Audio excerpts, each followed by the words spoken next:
આપણે બારગામ જતા હોઈએ તો બારગામ જવા ટાઈમે આપણે તૈયાર થાય કે આવ્યા પછી ઘરે જ્યારે સુવા પડીએ ત્યારે તૈયાર થાય?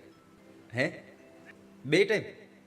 આવીએ ત્યારે આપણે સવારમાં તૈયાર થઈને ઓફિસ જઈએ, આવીએ ત્યારે ફ્રેશ થઈને સુવા પડીએ ત્યારે કોઈ દિવસ ટાબક ટીબક કર્યું? વિશ્વમાં આટલા મંદિરો ભગવાન ઠાકોરજીના છે, એમાં એકમાત્ર જગન્નાથપુરી મંદિર એવું છે કે શયન આરતી થયા પછી ઠાકોરજીને શૃંગાર કરવામાં આવે છે, ભગવાનને શણગારવામાં આવે છે.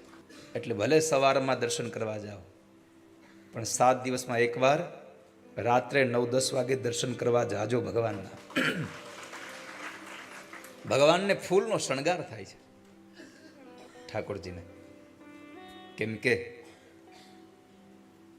અહીંના લોકો એવું માને છે કે જ્યારે આખો દિવસ ભગવાન અહીંયા રોકાય સવારથી સાંજ સુધી, પછી રાત્રિએ ઠાકોરજી અહીંયાથી વૃંદાવનમાં રાધાજી હારે રાત્રે રાસ રમવા જાય છે. હવે જે માણસ રાસ રમવા બારગામ જતો હોય એ કંઈ થોડો કે જેમ તેમ જાય, એ તો તૈયાર થઈને જાય ને. હે, એટલા માટે રાત્રે શૃંગાર થાય છે અહીંયા ભગવાનનો. આ એવા ઠાકોરજીના સાનિધ્યમાં આવ્યા છીએ કે જેને શયનનો પણ શૃંગાર થાય છે. અને શયનના શૃંગારમાં વિશેષતાની વાત, ભગવાનને ફૂલનો શૃંગાર થાય છે, પણ એક રેશમી કપડું બાંધવામાં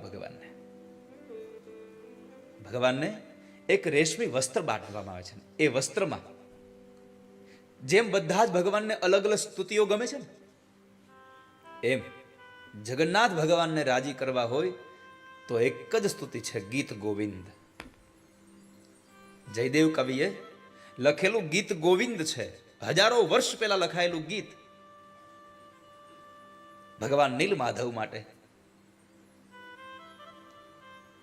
અને એ ગીત ગોવિંદ તમે ગાઓ, જેમ દ્વારિકાધીશને રીઝવવા માટે દામોદર સ્તોત્ર પાઠ કરીએ અથવા તો રૂકમણી પત્રનો પાઠ કરીએ, એમ જગન્નાથ ભગવાનને ગીત ગોવિંદ બહુ ગમે છે. મહાપુરુષો બધા એમ કહે છે કે જ્યાં જ્યાં પણ ગીત ગોવિંદ ગવાય ત્યાં ત્યાં પરમાત્મા દોડીને જતા રહે છે.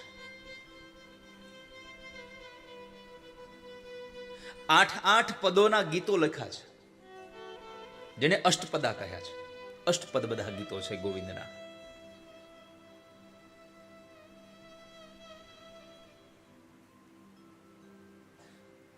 ગીત ગોવિંદ જ્યાં ગવાતું હોય ત્યાં ઠાકોરજી આપોઆપ ચાલ્યા જાય છે. આપણને થાય ખરેખર આવું હશે?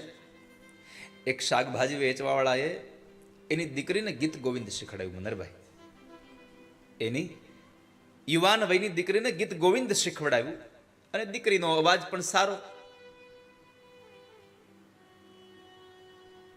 તો એ ગીત ગોવિંદના એ ગીતોને ગાતી હોય. એનો પિતા બરાબર શાકભાજી વેચે અને દીકરી રોજ સવારમાં પોતાના ખેતરમાં જઈ અને રીંગણાના છોડમાંથી રીંગણીના છોડમાંથી રીંગણા ઉતારે. પણ દીકરીને એક આમ લત લાગી ગયેલી કે જ્યારે જ્યારે એ રીંગણા ઉતારતી હોય તો એ ગીત ગોવિંદના ગીતો ગાતી હોય.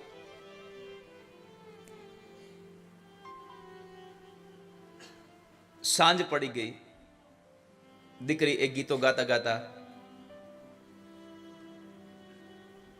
રીંગણ ઉતારતી હતી.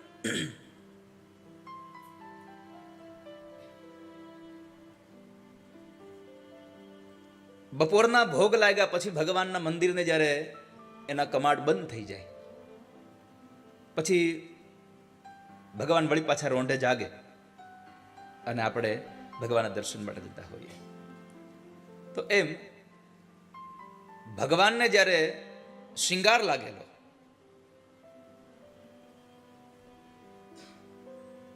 અને મધ્યાહન પછી જ્યારે ભગવાનને ફરી પાછા ઉત્થાપન માટે જ્યારે બ્રાહ્મણો અંદર જાય, જ્યાં જુએ તો બ્રાહ્મણો હતપ્રત થઈ ગયા. આ શું? ભગવાનના હાથમાં મધ્યે લોહીના ટચકાઓ, કપડા ફાટી ગયેલા. આ શું? અહીંયા કોણ આવ્યું આવું? ભગવાનને આવું કરી ગયું? બધા બ્રાહ્મણોએ ભગવાનને ખૂબ પ્રાર્થના કરી, પ્રભુ આ આવું કેમ થયું, કોણ આવ્યો અહીંયા? અને પછી ભગવાને કહ્યું કે અહીંયા કોઈ નહોતું આવ્યું, પણ પેલા શાકભાજી વાળાની એક યુવાન દીકરી રીંગણા વીણતી વીણતી ગીત ગોવિંદ.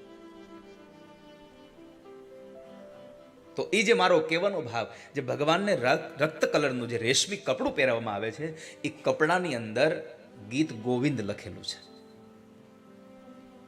હવે આપણને થાય ગીત ગોવિંદ લખ્યું શું કામે? તો આપણને એવું થાય ને કે ભગવાન રાત્રે નીકળે છે જ્યારે, અને કોઈ માણસ ગીત ગોવિંદ ગાય તો પરમાત્મા વૃંદાવન ન જાય, તો રાધાજીને ખોટું લાગી જાય. આ રક્ત વસ્ત્રમાં ગીત ગોવિંદ લખી અને પહેરાવાનો જે મનસુબો આપ્યો, એ રાધાજી આપ્યો છે.